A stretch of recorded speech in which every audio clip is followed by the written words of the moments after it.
Hi guys, welcome to SP Cuts YouTube channel. After long டைமுக்கு அப்புறம் நான் என்னுடைய வீடியோ அப்லோட் பண்ண பல காரணங்களுக்காக பர்சனல் ரீசனுக்காக கொஞ்ச நாள் வீடியோ கொஞ்சம் அப்லோட் பண்ணுறதை அவாய்ட் பண்ணியிருந்தேன். இன்றைக்கி பிள்ளையார் சொல்லி போகிற அளவுக்கு ஒரு டாபிக் எடுத்து வந்திருக்கு. அது என்னன்னு கேட்டிங்கன்னா, நம்ம விஜய் அண்ணா பற்றி. வீடியோ போகிறதுக்கு முன்னாடி எங்கள் சேனலுக்கு நீங்கள் ஃபர்ஸ்ட் டைம் விசிட் பண்ணிருந்தீங்கன்னு சொன்னால் மறக்காமல் எங்கள் சேனலை சப்ஸ்கிரைப் பண்ணுங்கள், பக்கத்துக்கு பெல் பட்டனை கிளிக் பண்ணுங்கள். இந்த வீடியோ பிடிச்சிருந்தா லைக் பண்ணுங்கள், ஷேர் பண்ணுங்கள், மறக்காமல் கமெண்ட் பண்ணுங்கள். இந்த வீடியோ நாங்கள் எதை பற்றி பேச போகிறோம்னு சொன்னால், இப்போ ரீசெண்ட் டைமில் எஸ்ஆர் பற்றி ஒரு விஷயம் நடந்துகிட்டு இருக்கு. ஸ்டேட் வைட் இன்டர்ன்ஷிப் ரெக்ரூட்மெண்ட் சொல்லுவாங்க. இது தொடர்பான பல சிக்கல் பொதுமக்கள், மாணவர்கள் மற்றும் வேலைவாய்ப்பினோடையே பாதிச்சிருக்குன்னு சொல்லலாம். இந்த நெருக்கடியான சூழல்ல ஒரு முக்கியமான மற்றும் நேரடியான தீர்வு நோக்கிய நடவடிக்கையாக இன்னைக்கு ஒரு சிறப்பான பயிற்சி மற்றும் ஆலோசனை கூட்டம் நடைபெற இருக்குது. மேலும் இந்த கூட்டத்துல தமிழக வெற்றி கழகம், நம்ம டிவிகே, நம்ம விஜய் அண்ணா தலைவராக தோழர் அவர் நேரடியாக பங்கேற்க போறார் என்ற தகவல் நமக்கு கிடைச்சிருக்கு. இந்த நிகழ்வுக்கு மிகப்பெரிய முக்கியத்துவத்தையும் அது தந்திருக்கு. இந்த நிகழ்வுனா என்ன, ஏன் நடக்குது என்று விரிவாக இந்த வீடியோல பார்ப்போம். நிகழ்வுல என்ன பேர்னு சொன்னா எஸ்ஆர் தொடர்பான பயிற்சி மற்றும் ஆலோசனை கூட்டம்னு சொல்லலாம். எஸ்ஆர் தொடர்பாக பொதுமக்கள், ஒரு குறிப்பாக இளைஞர்கள் சொல்லலாம், மற்றும் பெற்றோர்கள் எதிர்கொள்ளும் சவால், அது பற்றியான ஒரு ஃபார்மேஷன், ஒரு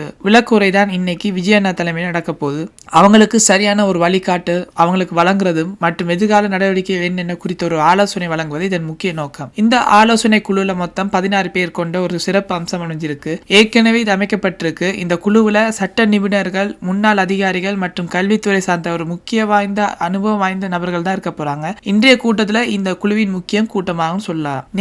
நிகழ்ச்சி தொகுப்பாளர் இந்த நிகழ்வில் மிகப்பெரிய சிறப்பு அம்சம் நமது அன்புக்குரிய தலைவர் விஜய் அண்ணா அவர்களின் நேரடி பங்கேற்பாகும். அவர் நேரடியாக இதுல பங்கேற்க சொல்லியிருக்காரு. தலைவர் விஜய் அண்ணா அவங்க மக்களின் பிரச்சனை நேரடியாக கேட்டறிஞ்சு அவங்களுக்கு உடனடியாக வழிகாட்ட விரும்புவதுதான் எங்கள் விஜய் அண்ணாவோட ஒரு முக்கிய நோக்கம். இந்த கூட்டத்தில் கலந்து கொள்ளவும் இருக்கிறாரு. இது டிவிகே கட்சியின் மக்களோடு மக்களாக உள்ள அரசியல் நோக்கத்தை தெளிவாக அது விளக்குதுன்னு சொல்லலாம். விஜய் அண்ணாவோட இந்த நேரடி முனைப்பு எஸ்ஆர் பிரச்சனைகளுக்கு ஒரு வலுவான ஒரு நடைமுறை மற்றும் மக்கள் சார்ந்த தீர்வை கொண்டு வரும் என்பதில் ஒரு சந்தேகமும் இல்லை. பல பேரோட கேள்வி என்ன, இந்த எஸ்ஆர் ஃபார்மேஷன் எதுக்கு, ஏன் நடக்குது, இந்த பயிற்சி கூட ஆலோசனை கூடத்தால என்ன நன்மை இருக்குன்னு கேட்கிறாங்க. யார் பங்கேற்க போறாங்க? 16 பேர் கொண்ட ஆலோசனை குழு மற்றும் தலைவர் விஜயம் என்று உறுதி செய்யப்பட்டிருக்கு டிவிகே மூலமா. ஏன் முக்கியம்? மக்களின் பிரச்சனைகளுக்கு ஒரு நேரடியாக தலைவருக்கு விஜய் கேட்பது அவருடைய வழிகாட்டல் தூண்டுதலாக இருக்கும். எஸ்ஆர் தொடர்பான எந்த பிரச்சனையும் உள்ள நண்பர்களுக்கு இந்த கூட்டம் உங்களுக்கு ஒரு தங்க வாய்ப்பாக அமையும். தலைவர் விஜயின் வழிகாட்டுதலையும் ஆலோசனை குழுவின் நிபுணத்துவ அறிவுரையும் நேரடியாக பெற்றுக்கொள்ளலாம். இந்த முக்கிய செய்தியை உங்க நண்பர்களுக்கு மற்றும் குடும்பத்தினருக்கு மட்டும் ஷேர் பண்ணுங்க. டிவிகே சார்பில் நடக்கும் இந்த மனிதநேய முயற்சியை ஆதரிக்கவும். ஃப்ரெண்ட்ஸ், இந்த வீடியோ பிடிச்சிருந்தா லைக் பண்ணுங்க, ஷேர் பண்ணுங்க.